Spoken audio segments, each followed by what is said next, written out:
வணக்கம். நான் கோர்லைப்பேட்டு பிரதேச சபையினுடைய உறுப்பினர் தனபாலர் நிர்மலன். இன்று வாழைச்சேனை கோர்லைப்பேட்டு பிரதேச சபையிலே மாதாந்த கூட்டம் இடம்பெற்றது.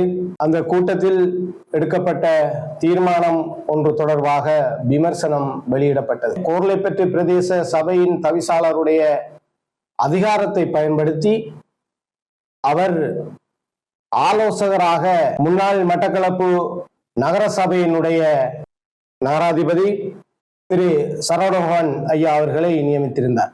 கோர்லைப்பேட்டு பிரதேச சபையில் தமிழரசு கட்சி ஆட்சி அமைக்கின்றது.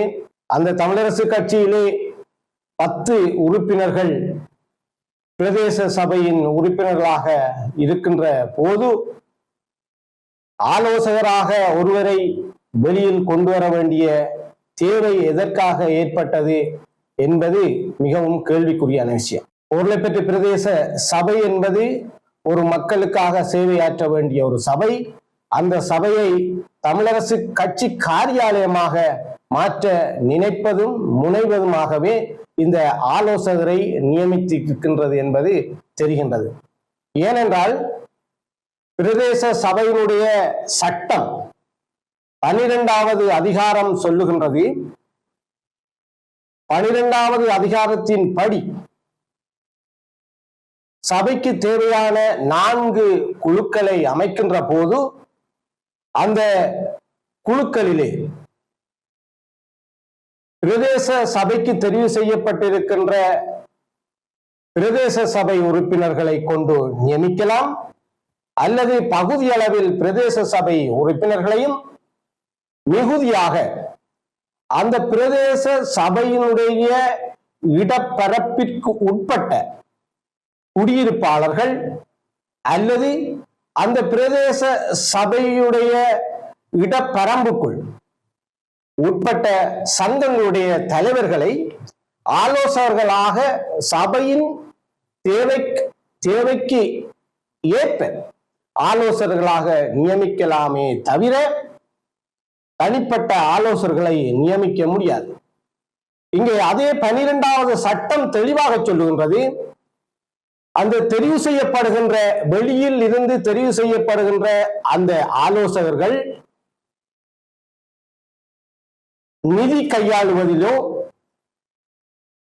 வரி விதிப்பதிலோ அல்லது வரிகளை சுமப்பதிலோ அல்லது கடன் அறவிடுவதிலோ எந்த விதமான தலையீடும் செய்ய முடியாது என்று 12வது சரம் சரியாக சொல்லுகின்றது. ஆகவே இந்த சட்டத்தை மீறி கோர்லைப்பேட்டு பிரதேச சபையில் ஆட்சி அமைக்கின்ற தமிழரசு கட்சி தன்னுடைய அரசியல் லாபத்திற்காக மட்டக்களப்பிலே இருந்து ஒருவரை கோர்லைப்பேட்டு பிரதேச சபைக்கு ஆலோசகராக நியமித்திருக்கின்றது. அண்மையிலே நீங்கள் எல்லோரும் சமூக வலைத்தளங்களிலே பார்த்திருப்பீர்கள். கல்குடா என்பது ஒரு சுற்றுலா மையமான ஒரு பிரதேசம். அந்த சுற்றுலா மையத்திலே தென்பகுதியிலே இருந்து பெரிய பெரிய நிறுவனங்கள், அதை சார்ந்து தொழில்கள், விடுதிகள் அமைக்கப்பட்டு ஒரு சிறந்த சுற்றுலா தலமாக வந்து கொண்டிருக்கின்றது. சட்டத்தில் சொல்லப்படுகின்றது, அந்த சுற்றுலா தலங்களிலே இருக்கின்ற ஹோட்டல்கள் மூலமாக ஒரு வீதமான தேறிய லாபத்தில் ஒரு வீதத்தை பிரதேச சபைக்கு வழங்க வேண்டும் என்று. உண்மைதான், அதை அறவிடத்தான் வேண்டும். ஆனால் அன்று அந்த சமூக வலைத்தளங்களிலே வந்த காணொலியை நீங்கள் பார்த்தால் தெரியும். சபைக்கு, கோர்லைப்பேட்டு பிரதேச சபைக்கு எந்தவித அதிகாரபூர்வமாகவும் தெரிவு செய்யப்படாத ஒருவர் அந்த ஹோட்டல் பிரதிநிதிகளை ஒரு பலவந்தமாக அவர்களிடம் கருத்தை திணிப்பதையும் அவருடைய அதிகார துணியை அந்த ஹோட்டல் உரிமையாளர்களிடம் செலுத்துவதையும் நாங்கள் பார்த்தோம். அதை ஏற்றுக்கொள்ள முடியாது, அதை அனுமதிக்க முடியாது. அந்த ஆலோசகர் பதவி என்பது வெறுமனே அந்த பிரதேச சபையை ஆளுகின்ற அந்த பிரதேச சபை தவிசாளருக்கு அல்லது உபசபிசாளருக்கு அவர்கள் ஆலோசனை வழங்கலாமே தவிர அவர் வெளியில் ஒரு கூட்டத்தையோ அல்லது வெளியில் ஒரு கலந்துரையாடலுக்கோ அவருக்கு எந்தவித அதிகாரமும் இல்லை. அதை தமிழரசு கட்சி நன்கு புரிந்து கொள்ள வேண்டும். அப்படி என்றால் ஒரு ஆலோசகரை நீங்கள் நியமிப்பதாக இருந்தால் கோர்லைப்பற்று பிரதேச சபைக்கு தெரிவு செய்யப்பட்டிருக்கின்ற தவிசாளரில் ஏதோ குறைபாடு இருக்கின்றது. அவ்வாறென்றால் குறைபாடு இல்லாத ஒரு தவிசாளரை நீங்கள் நியமிங்கள். தமிழரசு கட்சி யோசிக்க வேண்டும். கோர்லைப்பற்று பிரதேசத்திலே எத்தனையோ கல்விமான்கள் இருக்கின்றார்கள், எத்தனையோ வர்த்தக ரீதியாக வர்த்தகம் கற்ற கல்விமான்கள் இருக்கின்றார்கள், தொழில் செய்தவர்கள் இருக்கின்றார்கள். அவர்களை ஒரு ஆலோசகராக நியமிக்க இல்லாமல் மட்டக்களப்பிலே இருந்து இங்கே இறக்குமதி செய்து அவரை ஒரு ஆலோசகராக நியமிக்க வேண்டிய தேவையில்லை. அவர் முன்னாள் மாநகர சபையினுடைய முதல்வராக இருந்திருந்தால் மட்டக்களப்பு மாநகர சபைக்கு அவர் அவருடைய அனுபவங்களை பகிர்ந்து கொள்ளட்டும். இது இந்த பிரதேச சபை என்பது நாங்கள் மிகவும் கஷ்டப்பட்டு எங்களுடைய பிரதேசத்தில் எங்களுடைய வளங்களை எங்களுடைய மக்களுக்காக எவ்வாறு செய்ய வேண்டும் என்பது எங்களுக்கும் அதுக்குரிய போதிய அறிவு இருக்கின்றது. ஆகவே இந்த இப்படியாக பின் கதவால் சென்று அதிகாரத்தை பிடிப்பதும் அதிகாரத்தின் மூலம் அதை சாதிப்பதும் என்பது தமிழரசு கட்சிக்கு அது ஒரு புது விடயம் இல்லை. அவர்கள் காலம் காலமாக ஆட்சியாளர்களோடு பின்கதவால் சென்று அந்த அதிகாரத்தையும் அதிகாரத்தின் மூலம் கிடைக்கின்ற நன்மையையும் பெற்றவர்கள் தான் இவர்கள். ஆனால் கடைசியில் ஒரு பிரதேச சபையை கூட விட்டு வைக்கிறார்கள் இல்லை, பின்கதவால் சென்றுதான் அதற்குள்ளே இருக்கின்ற அதிகாரத்தையும் அனுபவிக்க வேண்டும் என்று துடிக்கின்றார். இதை எவ்வாறு ஏற்றுக்கொள்வது? நாங்களும் இதே கோர்லைப்பற்று பிரதேசத்திலே எங்களுடைய மக்களுக்காக எங்களுடைய மக்களுடைய உரிமைக்காக மக்களுடைய இடத்துக்காக போராடுகின்றோம். இன்று வரை 3 வருடம் 4 வருடங்களாக எங்களுடைய மக்களுடைய காணிக்காக நீதிமன்ற படிக்கட்டுகளை ஏறி வருகின்றோம்.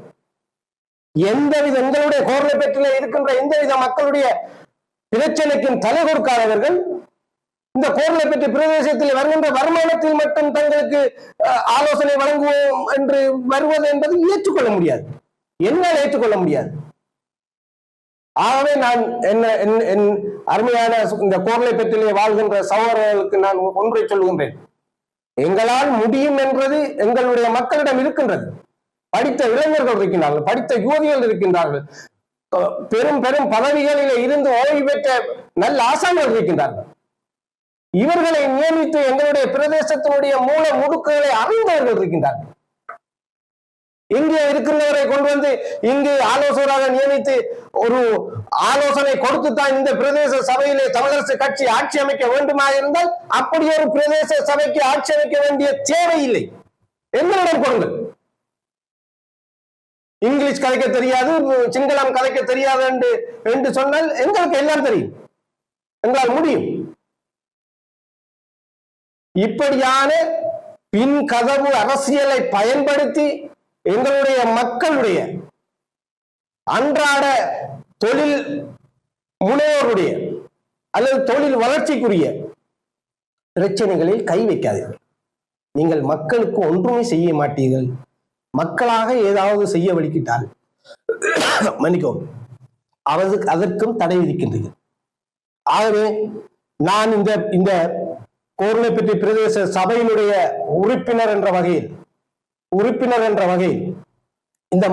இந்த பிரதேசத்தில் இருக்கின்ற நன்மை தீமைகளோடு அன்றாடம் கலந்து கொள்கின்ற வகையில் இப்படியான சட்டத்துக்கு முரணான பிரதேச சபையினுடைய கட்டளை சட்டத்துக்கு முரணான நியமனங்களை வழங்கி அவர்களுக்கு அதிகாரத்தை கொடுத்து அவர்களை எதிர்கால அரசியலில் பெரியோரு ஜம்பவான்களாக இந்த பிரதேசத்திலே காட்ட முனைய தேவையில்லை என்பதனை நான் தமிழரசு கட்சிக்கும் தெரிவிக்கின்றேன்.